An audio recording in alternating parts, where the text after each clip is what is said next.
মাহিমকে আপনি যদি বলেন যে ওই বুঝে না আর ওর মিসকমিউনিকেশন, আপনি স্যার তাহলে আপনার অভিজ্ঞতা এখনো হয়নি। আসলে মানে একটা যখন সাংগঠনিক দিক থেকে একটা জিনিসের যখন দায়িত্বে থাকা হয় তখন বিভিন্ন ধরনের অভিযোগ থাকে। এখন আমার কথা হচ্ছে যে আমার মতে তো আমার কথা হচ্ছে যে অভিযোগ যেহেতু হয়েছে সেটা লিখিতভাবে সেটা দায়ের করুক এবং সেটা তদন্ত হোক, সুষ্ঠু তদন্ত হোক, সেটা আমি নিজেও চাই। কারণ কেউ তো আর মানে নতুন করে এককভাবে কোনো কিছু করতে পারে না।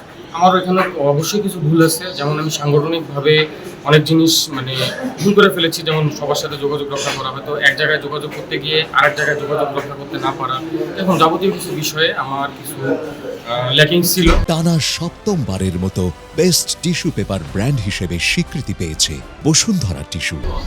যার কারণে একটা ক্ষোভে জনমনে একটা ক্ষোভে তৈরি হয়েছে, বিশেষ করে আমার স্থানীয়ভাবে। আর দ্বিতীয়ত বিষয় হচ্ছে যে আমি চাই যে যে কোনো অভিযোগ লিখিত আকারে সেখানে পেশ করুক এবং সেখানে একটা কমিটি গঠন করা হোক এবং সেখানে যথাযথ হয় যে আমি কোনো কিছুর সাথে অভিযুক্ত আছি, দুর্নীতি বা কোনো কিছু অভিযুক্ত প্রমাণ হয়, আমি নিজেই চাই যে আমার এখান থেকে যে শাস্তি দেওয়া যাওয়া হবে সেটা মাথা পেতে।